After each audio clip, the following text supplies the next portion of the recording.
J'espère que vous allez bien, j'espère que vous vous portez bien. Dans les thèmes géopolitiques que nous abordons, il y a quelques dessous qui sont malheureusement méconnus par notre opinion publique en Algérie. L'Algérie en ce moment, vous l'aurez bien compris, durant une bonne partie de l'année 2023 et depuis le début de cette année 2024, elle fait l'objet ou elle fait face à des défis géopolitiques majeurs. Recul de son influence et manœuvre très hostile contre ses intérêts. Elle est très bousculée au Sahel, notamment au Niger et au Mali, et surtout avec le Mali. Aujourd'hui, l'Algérie, elle se retrouve empêtrée et embourbée dans un conflit diplomatique ouvert. Lutte d'influence acharnée, de plus en plus violente et qui s'apparente à une véritable guerre que livre l'Algérie aux Émirats Arabes Unis, à ses lobbies, à ses alliés, qui sont qui planifient une expansion exceptionnelle et inédite en Afrique du Nord, au Maghreb et en Afrique subsaharienne notamment. Problématique grave et le problème algéro-marocain qui ne cesse de s'aggraver, le recul de l'influence algérienne, on a les relations très compliquées qu'entretient l'Algérie avec de nombreuses factions en Libye, les crises cycliques que l'Algérie a provoquées ou a subies avec l'Espagne et la France et ses partenaires, les relations obscures qui ont totalement changé avec la Chine et la Russie. Et justement, c'est le Mali, le Sahel qui résume parfaitement tous ces problèmes géopolitiques auxquels l'Algérie est confrontée. Et on va vous expliquer dans cette émission pourquoi l'Algérie aujourd'hui, elle est totalement dépassée par ses adversaires. Elle est dépassée par ses adversaires. Elle est même piégée à cause de ses propres erreurs, les erreurs de ses dirigeants. Au Mali, Ejma, on a parlé du Soudan tout à l'heure et comment l'Algérie essaye donc de se rattraper et de rattraper le retard qu'elle a accusé par rapport à l'influence de plus en plus grandissante des Émirats Arabes Unis et de ses alliés le Maroc, Israël et dans une moindre mesure l'Égypte et l'Arabie Saoudite en Afrique du Nord et en Afrique subsaharienne. Enfin, nous, on a bien compris que depuis la normalisation des relations en 2020 entre Israël et les Émirats ont lancé une offensive exceptionnelle et inédite de lobbying pour capter pour capter l'intérêt des élites dirigeantes dans de nombreux pays de l'Afrique du Nord et de l'Afrique subsaharienne et pour faire de leur pays et pour exercer un leadership régional important à travers des investissements économiques majeurs. Tout à l'heure, on a raconté comment les Émirats se positionnent très bien en Éthiopie, se positionnent très bien au Tchad, se positionnent très bien en Ouganda, au Rwanda, des investissements dans les infrastructures, dans les nouvelles technologies, dans le tourisme, des prêts, des investissements financiers pour aider ces pays à réaliser des infrastructures. Nous allons après avec le Maroc. Le Maroc est devenu la force de frappe des Émiratis. L'alliance maroco-émirati est devenue d'une redoutable efficacité. Le Maroc essaye d'agrandir sa zone d'influence en Afrique de l'Ouest. Maintenant, il veut déranger, il veut titiller, et il veut challenger l'Algérie dans le Sahel, alors que le Sahel, c'était la zone d'influence traditionnelle de l'Algérie, que les États du Sahel, comme le Niger et le Mali notamment, ont toujours été des alliés et des amis de l'Algérie. Ce n'est plus le cas aujourd'hui, parce que le Maroc, puisque ces États-là se sont beaucoup rapprochés du Maroc, le Maroc, dans tous ses efforts diplomatiques, dans tous ses investissements en Afrique, dans toutes les percées qu'il réalise ou qu'il essaye de réaliser en Afrique, il y a toujours derrière lui les capitaux émiratis. Les Émiratis misent sur leurs alliés régionaux, l'Égypte, on a en Afrique du Nord, mais du côté pour aller vers l'Afrique de l'Est, l'Éthiopie, en Afrique, dans la corne de l'Afrique de l'Est, le Maroc au Maghreb et pour aller vers l'Afrique de l'Ouest, où force est de constater que les Émirats et la Russie, il y a aujourd'hui une lune de miel. La Russie et les Émirats, il y a une lune de miel, il y en a vraiment, depuis le début de la guerre en Ukraine, les Émirats ont fait un énorme coup, ils se sont, tout en conservant leurs bonnes relations avec l'Occident, tout en gardant les portes ouvertes à tous les pays occidentaux et à leurs élites dirigeantes, les Émirats ont fait le choix de se rapprocher beaucoup de la Russie de Vladimir Poutine, de s'allier dans pas mal de dossiers avec la Russie de Vladimir Poutine, le dossier libyen, le dossier soudanais et aujourd'hui le dossier émirati, le dossier malien. En gros, tout à l'heure, on a expliqué comment le Soudan, les Wagner, les paramilitaires russes Wagner, qui opéraient en Libye au faveur du maréchal Haftar et qui sont aussi présents en Centrafrique et qui sont aujourd'hui fortement présents au Mali, ce sont les forces militaires de Wagner qui prêtent assistance et qui essayent de servir, d'organiser un circuit de fourniture d'armes aux adversaires de l'actuel président, chef d'État du Soudan, le général Al-Burhan, que les Émiratis veulent renverser avec leurs alliés, les forces rapides, les forces du soutien rapide qui sont les forces paramilitaires soudanaises. Au Mali, il y a aussi Wagner. La présence russe au Mali, elle fait terriblement les intérêts des Émirats. Il faut savoir que au Mali, malheureusement, l'Algérie ne s'est pas attaquée ou a laissé trop faire, ou a déserté le terrain, elle a laissé les Émiratis s'installer trop rapidement, et ce n'est pas d'aujourd'hui. Depuis 2015-2014, ça coïncide avec le 4e mandat de Bouteflika, quand l'Algérie était se posait encore des questions avec se poser encore des questions ou affronter les incertitudes liées à la succession de Abdelaziz Bouteflika. Donc le régime algérien est devenu de plus en plus vieillissant, tout en ayant de bonnes... À l'époque, on avait de très bonnes relations avec les Émiratis, donc l'arrivée des Émiratis dans le Sahel n'était pas perçue comme un danger, puisqu'à l'époque, je vous rappelle, l'époque du régime de Bouteflika et les Émiratis, il y avait même une lune de miel, ils étaient même nos partenaires. L'avantage, c'est que les Émiratis étaient pragmatiques, tout en choyant, tout en étant les amis du Maroc. Ils avaient réussi à l'époque de Bouteflika d'être aussi les amis de l'Algérie. Donc il n'y avait pas d'animosité particulière. Les Émiratis avaient pu tisser des amitiés avec l'Algérie et le Maroc. Ils avaient donc des intérêts en Algérie comme au Maroc. En 2015-2014, les Émiratis ont beaucoup investi. Ils avaient des réseaux maliens. L'or malien. Peut-être de ce que nos compatriotes ne savent pas, pourquoi le Mali est un pays stratégique. Parce que beaucoup d'Algériens disent que le Mali c'est pas un pays stratégique, qu'il y a la famine, la sécheresse, les rébellions. Pas du tout. Le Mali, c'est le 2e pays producteur d'or sur le continent africain. C'est le 11e pays au rang mondial. Les mines d'or au Mali sont très importantes. Le Mali, d'ailleurs dans le Sahel, les 2 pays les plus importants qui produisent de l'or, c'est le Burkina Faso et le Mali. Et ce n'est pas fortuit que la Russie s'est implantée dans ces 2 pays-là facilement, qu'elle a soutenu des coups d'État et qu'elle a voulu soutenir des coups d'État, ou qu'elle a voulu aider ou renverser les anciens régimes qui étaient proches de la France pour installer des nouveaux régimes qui lui sont proches, parce qu'elle a une vue sur les mines d'or. Elle a vu comment les Russes ont développé cette voracité ou cette convoitise des mines d'or du Mali et du Burkina grâce aux Émiratis, parce qu'ils ont vu le business important qui s'est développé au niveau des exportations de l'or entre les pays du Sahel et les Émirats. Il faut savoir que le problème au Mali comme au Burkina Faso, il y a 2 types d'exploitation. Il y a l'exploitation légale, c'est-à-dire des mines qui sont contrôlées par l'État malien, qui sont exploitées par des sociétés canadiennes ou australiennes ou anglaises, mais aussi il y a l'exploitation illégale, c'est-à-dire des mines, on comptabilise pratiquement plus de 350 voire 350 plus 400 sites répertoriés sont des mines qui échappent au contrôle des autorités, qui échappent au contrôle de l'État. Et c'est pour ça qu'il y a beaucoup de groupes armés au Mali. Ils se financent, ils veulent, chacun de ces groupes, que ce soit des groupes terroristes, soit des groupes séparatistes, soit des simples groupes de gangsters, des simples réseaux criminels qui n'ont pas d'obédience politique.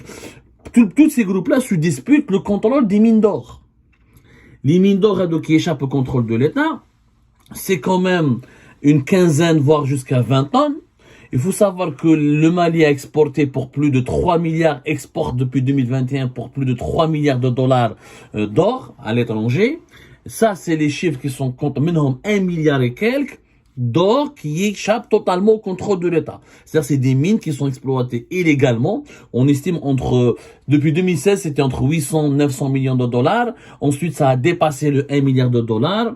Et tout cet or passe par les Émirats. Tout l'or qui est exploité illégalement dans des mines qui échappent au contrôle des autorités maliennes part directement vers Dubaï. Il est exporté par Dubaï, par des réseaux. Il y a même des réseaux qui payent des voyageurs, qui font Bamako, Dubaï, ou en faisant des escales au Caire, ou là, des lignes directement avec Emirates. Ça part par avion et les Émiratis ont mis en place un dispositif douanier fiscal très souple pour pouvoir faire rentrer cet or détourné du Mali chez eux. Donc, ça représente des intérêts et ce business a commencé depuis 2013-2014. On parle de plusieurs tonnes d'or. Chaque année, on parle d'une quinzaine de tonnes. C'est quand même beaucoup d'argent. C'est aujourd'hui, on peut l'évaluer facilement à 1 milliard 100, 1 milliard 200 milliards de dollars. Donc, c'est beaucoup d'argent. Et quand les Russes se sont installés, ont commencé à avoir de bonnes relations avec les Émiratis, Dubaï accueille les oligarques russes, les Russes qui ont commencé à transférer leur argent vers Dubaï, les pays Dubaï et notamment les autorités de l'Émirat de Dubaï, comme d'Abu Dhabi, ont refusé d'appliquer les sanctions occidentales. Donc la Russie a investi beaucoup d'argent aux Émirats. Les Émiratis ont dit, nous, on n'a pas de problème, on est amis avec l'Occident, on est amis avec les Russes. Celui qui veut mettre de l'argent chez nous, celui qui veut être notre ami, marhaba. Celui qui veut être notre ami, marhaba. Les Émiratis sont d'un pragmatisme vraiment effrayant. Effrayant. Mais ils n'ont ni idéologie, ni valeur, ni vision idéologique. Ils se basent que sur des intérêts. Chef oublié, la Russie est une puissance mondiale importante. Ils ne peuvent pas compter uniquement sur l'Occident pour se positionner, se protéger contre l'Iran, etc. Ils ont compris que les Iraniens comptaient beaucoup sur les Russes. Les Émiratis ont dit, nous on drague les Russes, on les séduit pour qu'ils deviennent nos amis. Et comme ça, on a toujours plusieurs appuis. On ne va plus dépendre de l'Occident. On va développer des relations stratégiques. On va développer des relations stratégiques avec la Russie et comme ça, on sera quelque part épaulé, protégé par les puissances les plus importantes de ce monde. Et c'est ce qui s'est passé. Et donc le groupe Wagner, si vous allez voir les organes, il est présent dans les pays où il y a beaucoup d'or. Le Soudan, par exemple, c'est le 5e pays producteur d'or sur le continent africain. Et il est classé au 16e rang mondial. Et là, Wagner sont là-bas. Centrafrique, c'est plus les diamants, c'est d'autres minerais, etc. Donc, les minerais d'or, Wagner ont décidé de s'implanter au Mali, ont décidé d'aider les militaires maliens à conserver, à conquérir le pouvoir, à le conserver et à protéger leur territoire national et à créer un État fort avec l'aide militaire et financière de la Russie. Et en contrepartie, les autorités maliennes ont promis un accès large et privilégié aux mines d'or du Mali. Les Wagner, qu'est-ce qu'ils voulaient faire? Ils voulaient neutraliser tous les groupes armés pour récupérer tous les sites qui étaient entre leurs mains, tous les mines d'or qui étaient entre leurs mains, et comme ça, ils ont accès à un business quand même de plus de 1 milliard de dollars. C'est beaucoup d'argent, et les Émiratis ont encouragé les Russes de Wagner, ont encouragé les Russes dans cette stratégie. C'est même peut-être eux qui leur ont donné ces idées-là pour garantir la route de l'or, et comme ça, les Émiratis et les Russes sont devenus des alliés stratégiques dans le conflit malien. Sauf que dans le dossier malien, plutôt, les Émiratis n'apparaissent pas. Ils restent derrière le rideau. C'est la Russie qui s'occupe du soutien politique, du soutien militaire et du soutien logistique. Sauf que la Russie, qui était traditionnellement le grand ami de l'Algérie, elle a préféré et privilégié les Émiratis. Elle est plus dans le camp des Émirats. Dans le dossier libyen, dans le conflit libyen, les Émirats et la Russie sont dans le même camp et partagent les mêmes intérêts. Dans le dossier soudanais, la Russie n'affiche pas une hostilité particulière contre le général Al-Burhan, qui est le chef d'État actuel, mais ils soutiennent les Wagner, ils soutiennent pas avec la même insistance le maréchal Haftar, ils soutiennent pas le rival d'Al-Burhan, général Dagalo, comme ils soutiennent Al-Haftar en Libye, mais le soutiennent quand même, ils partagent les mêmes intérêts que les Émiratis, et au Mali, c'est la même chose.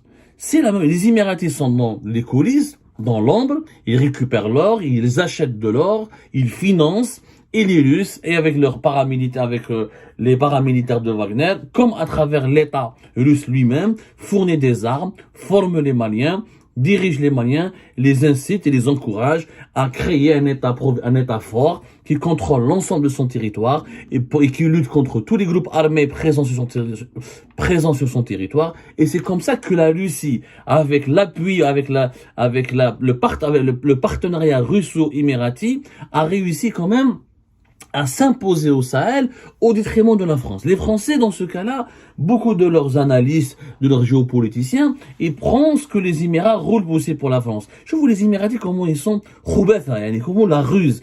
Officiellement, les Émiratis ont de bonnes relations avec la France.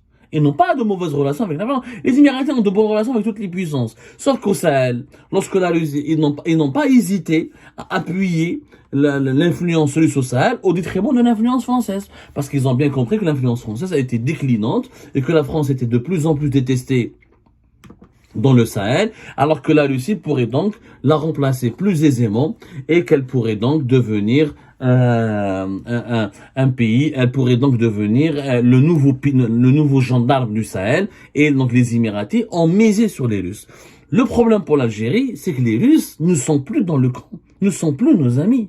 C'est ça ce que les dirigeants algériens ne veulent pas comprendre. Ou là font semblant de ne pas comprendre, ou là essayent de nous cacher. Officiellement, nous avons de bonnes relations. Abdelmajid Tebboune a été accueilli, on lui a déroulé le tapis rouge à Moscou. On a signé un accord militaire qui fait de l'Algérie un partenaire stratégique. On a signé un accord de partenariat exceptionnel. Alors la Russie, pour l'Algérie est devenue le partenaire de la Russie. Ce n'est plus une simple ami, mais sur le terrain, les Russes jouent double jeu.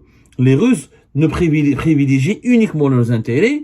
Ils ont bien compris que le régime algérien était isolé, de plus en plus impopulaire dans le monde arabe et de plus en plus faible par rapport à la montée en puissance des Émirats.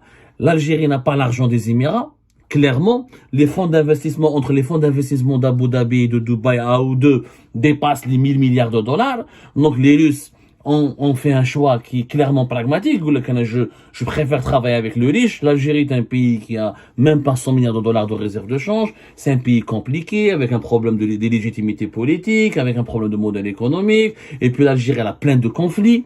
La Russie, ça l'intéresse pas d'avoir un conflit avec le Maroc, d'avoir un conflit avec les Émirats, d'avoir un conflit avec l'Arabie Saoudite. Au contraire, la Russie, elle veut gagner ces pays importants dans le monde arabe et musulman qui sont riches et qui veulent devenir des puissances régionales. Elle veut s'allier avec elles pour dégager l'Occident, pour amoindrir, affaiblir l'influence de l'Occident. La Russie veut convaincre les Émiratis et les Saoudiens, elle leur a fait rentrer dans leur tête l'idée que ils n'ont plus besoin de l'Occident pour survivre et pour garantir leur sécurité, que eux-mêmes ces pays-là, l'Arabie Saoudite notamment, les Émirats, peuvent devenir des puissances régionales, ils peuvent dominer le monde, comme les Occidentaux l'ont dominé, ils peuvent faire partie, ils peuvent s'asseoir autour de la même table que les grandes puissances de ce monde et devenir une partie prenante, une partie essentielle du nouvel ordre mondial. C'est pour ça que les Émiratis et les Saoudiens ont fait leur entrée au sein des BRICS, parce que les Chinois et les Russes ont compris que ces pays-là ont des grandes ambitions,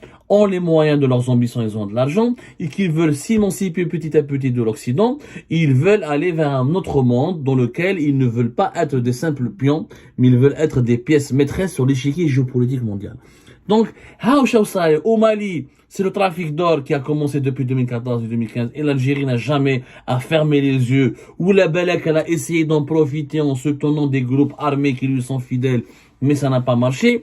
Les Émiratis qui étaient nos amis à l'époque du régime de Bouteflika, après la disparition du régime de Bouteflika, le nouveau régime Tebboune, il n'a pas su maîtriser les données géopolitiques.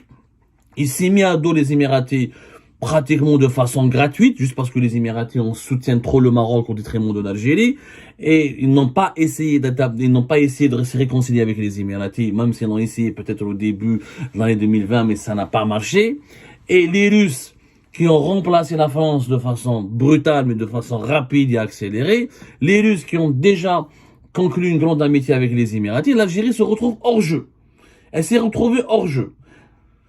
Encerclée par le lobby émirati et ses alliés. Les Émirats et les Arabies Saoudites ont développé des ambitions régionales importantes grâce à leurs économies fortes, grâce à leurs richesses, grâce à leurs nouvelles élites. Je vous le rajeunissement, un BZ aux Émirats, un BS en Arabie Saoudite, des dirigeants jeunes, alors que chez nous, les dirigeants qui sont vieux, très âgés, qui ne comprennent pas les mutations du monde, qui n'ont pas les bons carnets d'adresses, qui ne vivent pas au rythme du monde d'aujourd'hui. Les Émirats d'Arabie Saoudite avec des dirigeants jeunes se sont imposés rapidement, ont conclu des alliances, ont compris comment défendre leurs intérêts, ont fait des investissements de 2020 à 2023 et cette année 2024, elles sont en train de s'imposer comme des pièces maîtresses de l'échiquier géopolitique mondial. Que ce soit au Mali ou là au Soudan, les Émirats sont devenus une véritable puissance influente. À tort ou à raison, une influence malsaine ou la positive, ça c'est autre chose, ça c'est de la morale, on pourra juger, on pourra débattre jusqu'à la fin, mais leur influence, elle est là. Et que la Russie, il faut le constater, n'est plus l'axe stratégique Alger-Moscou, n'a pas lieu d'être. Le véritable axe stratégique aujourd'hui, c'est Moscou-Abu Dhabi. C'est Moscou-Riyad. C'est peut-être même Moscou-Le Caire. Mais ce n'est plus Moscou-Alger. L'Algérie n'est plus le partenaire privilégié de la Russie. La Russie a préféré se tourner vers les Émirats et l'Arabie Saoudite, mais d'abord les Émirats en premier lieu, parce que les Émiratis ont les moyens, ont une ambition énormissime et ils sont devenus un carrefour économique et politique important au Moyen-Orient. Ils ne veulent pas laisser le Qatar les dépasser, ils ne veulent pas laisser les Iraniens les dominer et Houma, comme les Saoudiens, ils veulent devenir des puissances qui comptent et qui ne dépendent plus de l'Occident.